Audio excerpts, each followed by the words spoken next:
What's going on, guys? It's Mike for Sim Racing 604, and I am back with another comparison video. Today we're going to be talking about the open wheel cars in Formula Race Room, or excuse me, in RaceRoom Racing Experience.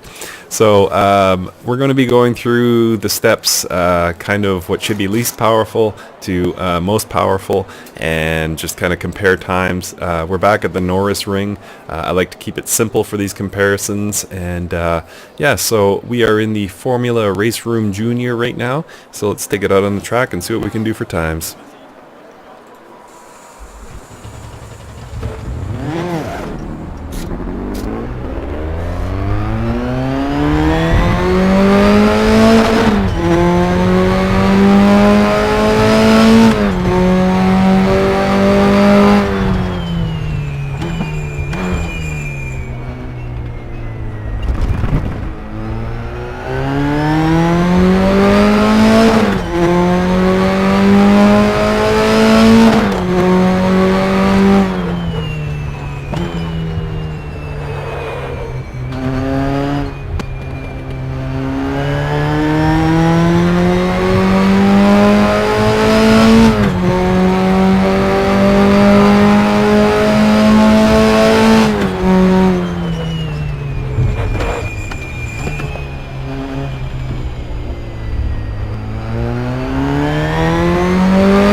Alright, so a better lap there on the last lap. What was my time? Mid 58s, sorry. So pretty good for the Formula Rookie. And let's go and try the Formula RaceRoom 3. I'll give you my thoughts on the FR3 on the Formula Junior in just a second.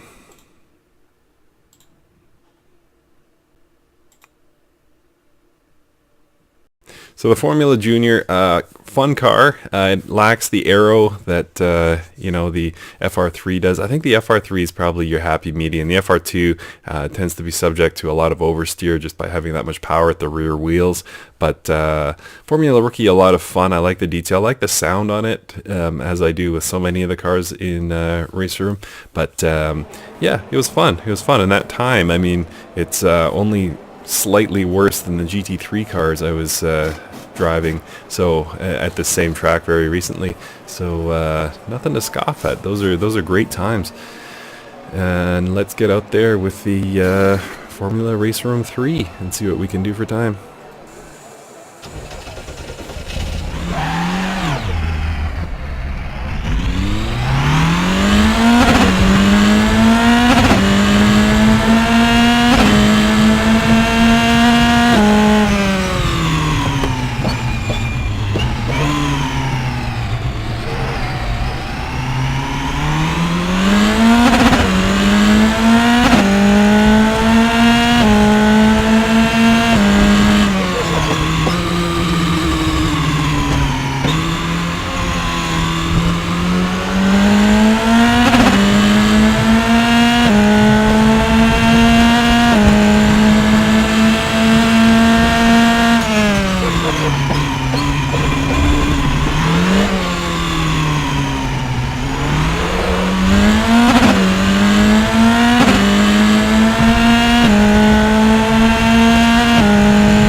think that's close enough to consistent. So pretty much right at the 55-second mark. So we just shaved 3.5 off between the Formula Junior and Formula 3 cars. So of course now we have to go to the Formula 2.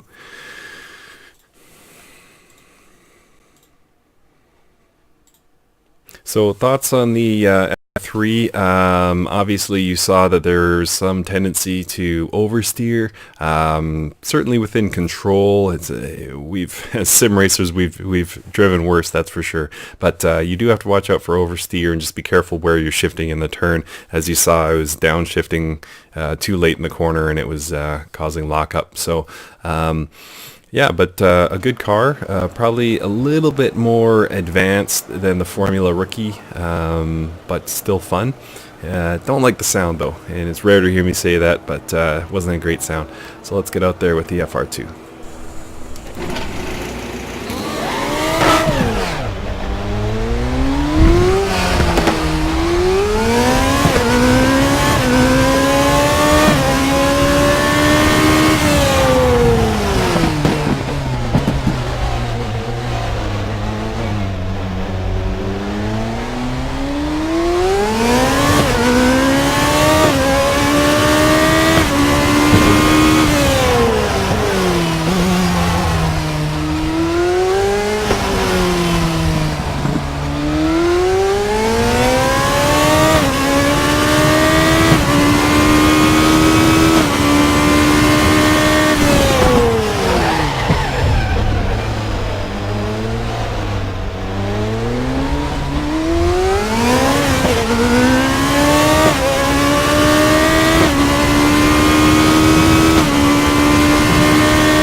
Alright, so just under 50. So actually 49. So we've shaved fully 6 seconds off the Formula 2 pace. So that's a pretty staggering jump from FR3 to FR2. So we got one more we want to do, which is the Formula US, and we'll get right into it. I'll give you my thoughts on the FR2 in 1 second.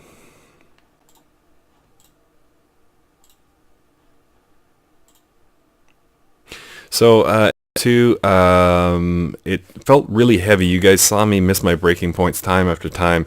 It feels like it should have really, you know, a lot of bite on the brakes, like a modern Formula 1 car, like you might drive in a Assetto Corsa or something like that.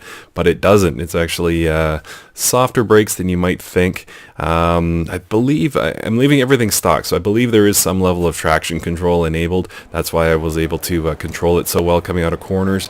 But still, there's a ton of power. You guys saw me hit, you know, the 280 mark down the front straight.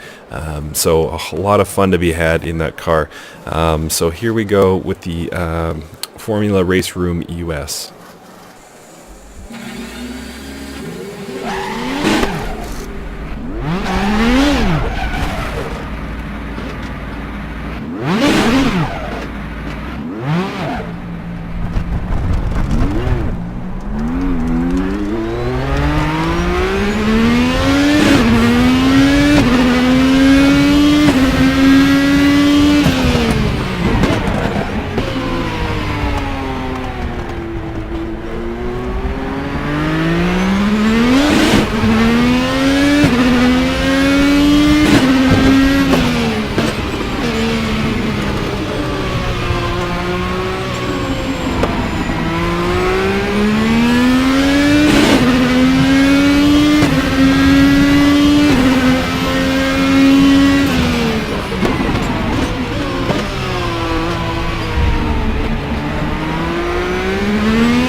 So Formula US, we managed to shave a second off the FR2, so down under the 48-second mark. So again, faster and faster. One thing I will say about the Formula US, just to wrap things up here, it does feel a lot more stable than the FR2, which I think is a plus. The FR2 feels, certainly more jumpy than the Formula US. So that's it, guys. You kind of saw a comparison between them. Formula Rookie, a lot of fun, much more stable. It's the most stable of the group for sure, but less aero and certainly less power down the straight. FR3 was a lot of fun in the corners, just a slight tendency to oversteer, but very controllable. You could have some good fast races with that. FR2, just straight on power, amazing power, but a lot harder to drive. And Formula US, even more power, but a lot easier to drive, just due to aero, and it felt like it had beefed up brakes, by the way, compared to the FR2. So yeah, that's kind of it. If you had to buy one, actually, I'll say this, if you had to buy two, I would say it's on the opposite ends. Buy the Formula US and buy the Formula Rookie. They're both really cool cars and serve kind of different purposes, but both a lot of fun. So thank you so much, guys, for watching, and please hit subscribe, and I'll be back with more possible comparison videos very soon. Thank you so much.